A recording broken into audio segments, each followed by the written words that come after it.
नमस्कार किसान भाइयों, SRJ किसान चैनल पे आप सभी का स्वागत है। आज की वीडियो में हम जानने वाले हैं धान की फसल में हमें पोटाश का कितनी मात्रा में इस्तेमाल करना चाहिए। यहाँ पे हम MOP पोटाश की बात कर रहे हैं, जो दानेदार पोटाश होता है, तो उसका हमें कितनी मात्रा में इस्तेमाल करना चाहिए, कब इस्तेमाल करना चाहिए, कब इस्तेमाल से सबसे ज़्यादा लाभ मिलने वाला है।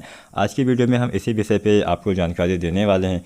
तो अगर आप सभी चैनल पे नए हैं तो SRJ किसान चैनल को ज़्यादा से ज़्यादा मात्रा में सब्सक्राइब करें, साथ में बेल आइकन दबाना मत भूलिएगा और वीडियो को लाइक शेयर आप कर सकते हैं। अगर वीडियो पसंद आती है तो प्लीज़ वीडियो को लाइक ज़रूर करना। जो भी आपका सवाल हो नीचे आप कमेंट भी कर सकते हैं। तो यहाँ पे हम आपको बताएंगे कि आपको कितनी मात्रा में धान की फसल में पोटाश का इस्तेमाल करना है और कब कब आपको इस्तेमाल करना चाहिए। क्या हमें एक बार में ही सारा पोटाश डाल देना या फिर हम 2-3 बार में इसको दें, कब कैसे देने से हमें ज़्यादा लाभ मिलेगा, इसकी भी जानकारी आज की वीडियो में हम देने वाले हैं। तो संपूर्ण जानकारी के लिए संपूर्ण वीडियो देखिएगा। चैनल पे नए हैं तो सब्सक्राइब जरूर करिएगा। तो किसान भाइयों, यहाँ पे हम जो पोटाश की मात्रा आपको बताने वाले हैं उसको हमने 2 भागों में बांटा हुआ है। सबसे पहले भाग में हमने धान की उन किस्मों को लिया हुआ है जो हमारी हाइब्रिड धान की किस्में 120 दिन से कम समय में तैयार होती हैं, उसमें हमें कितनी मात्रा में पोटाश डालना है। दूसरे भाग में हमने उन किस्मों को लिया हुआ है जो हमारी हाइब्रिड धान की किस्में 120 दिन से ज़्यादा समय में तैयार होती हैं, उसमें हमें कितनी मात्रा में खाद का इस्तेमाल करना चाहिए। किसान भाई, अगर आप धान की सीधी बुआई करते हैं तब आपको कौन सी पोटाश की कितनी मात्रा का इस्तेमाल करना है। अगर आप देसी धान की वैरायटी लगाते हैं तो आपको पोटाश की कितनी मात्रा का इस्तेमाल करना है। आज की वीडियो में हम संपूर्ण जानकारी आपको देने वाले हैं, तो प्लीज़ वीडियो को पूरा ज़रूर देखिएगा और वीडियो को लाइक अभी कर दीजिए। तो सबसे पहले हम जानते हैं जो हमारी हाइब्रिड धान की किस्में 120 दिन से कम समय में तैयार होती हैं, उसमें हमें कितनी मात्रा में पोटाश का इस्तेमाल करना चाहिए। सबसे पहले फार्मूले में हम DAP खाद के साथ जाएंगे। जो किसान भाई रोपाई के समय DAP खाद का इस्तेमाल करते हैं उन्हें पोटाश कितना डालना होता है। तो अगर आप DAP डालते हैं तो DAP की आपको 28 kg मात्रा का इस्तेमाल करना होता है, यूरिया आपको 16 kg देना होता है और जिंक सल्फेट आपको 10 kg देना होता है। अगर हम MOP पोटाश के बारे में जानें तो यहाँ पे MOP पोटाश जो दानेदार आती है उसकी आपको 11 kg मात्रा का इस्तेमाल रोपाई के समय करना चाहिए। दूसरी बार रोपाई के 25 दिन पे आपको फिर से यूरिया 30 kg देना होता है और रोपाई के 40 से 45 दिन पे यूरिया 30 kg, उसके साथ में MOP पोटाश आपको 12 kg देना चाहिए। किसान भाइयों, दूसरे नंबर पे हम बात करने वाले हैं जो किसान भाई हमारे सिंगल सुपर फास्फेट का इस्तेमाल करते हैं तो उन्हें कितनी मात्रा में पोटाश का इस्तेमाल करना चाहिए। तो जो हमारे किसान भाई सिंगल सुपर फास्फेट का इस्तेमाल करते हैं यानी SSP का इस्तेमाल करते हैं तो SSP की 81 kg मात्रा का इस्तेमाल करना होता है, यूरिया की 27 kg, MOP पोटाश की 11 kg मात्रा का इस्तेमाल करना होता है रोपाई के समय, और रोपाई के समय जिंक सल्फेट भी आपको 10 kg देना चाहिए। इसके साथ साथ किसान भाइयों, रोपाई के 25 दिन पे आपको फिर से यूरिया 30 kg देना होता है और रोपाई के 45 दिन पे यूरिया 30 kg और MOP पोटाश आपको 11 kg का इस्तेमाल करना चाहिए। हमारे बहुत सारे किसान भाई NPK 12, 32, 16 का इस्तेमाल करते हैं। कई बार हमें DAP खाद नहीं मिल पाती है, कई बार हमें सिंगल सुपर फास्फेट भी अगर मान लीजिए नहीं मिल पाता है तो वहाँ पे किसान भाई जो NPK है उसके साथ में जाते हैं, NPK 12, 32, 16 का इस्तेमाल करते हैं। तो NPK 12, 32, 16 अगर आप डालते हैं तो इसकी आपको 40 kg मात्रा का इस्तेमाल करना होता है रोपाई के समय, और रोपाई के समय यूरिया आपको 16 kg देना होता है, जिंक सल्फेट आपको 10 kg देना होता है। रोपाई के समय यहाँ पे हम पोटाश का इस्तेमाल नहीं करने वाले हैं क्योंकि NPK 12, 32, 16 में भी पोटाश पाया जाता है। इसके बाद में रोपाई के 25 दिन पे आपको यूरिया 30 kg देना होता है और रोपाई के 40 से 45 दिन पे यूरिया 30 kg और MOP पोटाश आपको 12 kg का इस्तेमाल करना चाहिए। तो यहाँ पे हमने 3 तरीके आपको बताए। पहला, अगर आप DAP डालते हैं तो कितनी मात्रा में आपको खाद का इस्तेमाल करना है पोटाश का। दूसरा, अगर आप सिंगल सुपर फास्फेट डालते हैं तो कितनी मात्रा में पोटाश का इस्तेमाल करना है। और तीसरा, अगर आप NPK 12, 32, 16 डालते हैं तो कितनी मात्रा में आपको पोटाश का इस्तेमाल करना है। यहाँ पे जो भी हमने मात्रा बताई है वो 120 दिन से कम समय में तैयार होने वाली हाइब्रिड धान की किस्मों के बारे में आपको बताया हुआ है।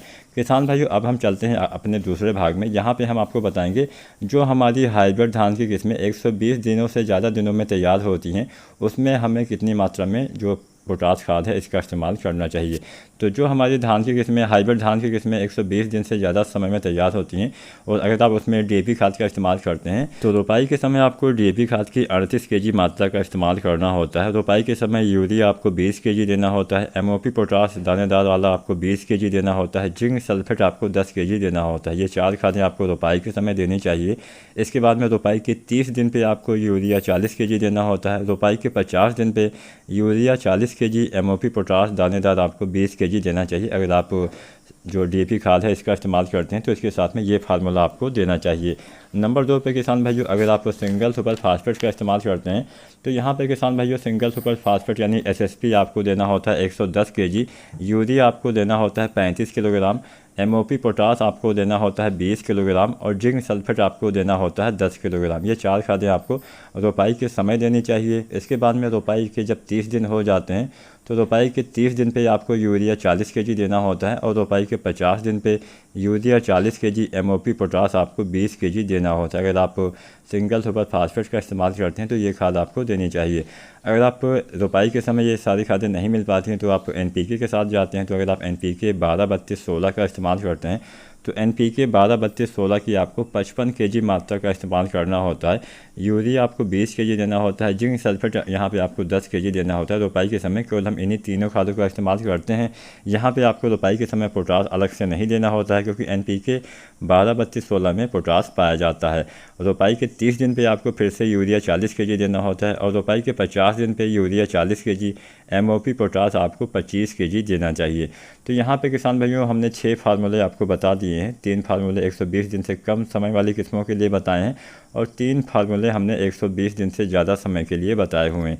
यहाँ पे किसान भाइयों अब हम बात करते हैं, मान लीजिए अगर आप धान की सीधी बुआई करते हैं, बहुत सारे हमारे किसान भाई अब धान की सीधी बुआई की तरफ जाने लगे हैं और धान की रोपाई में और धान की सीधी बुआई में बहुत डिफरेंस हो गया है क्योंकि उसमें जो मतलब कीमत है, जो हमारी लागत है वो थोड़ा कम लगती है और उत्पादन उतना अच्छा हो जाता है।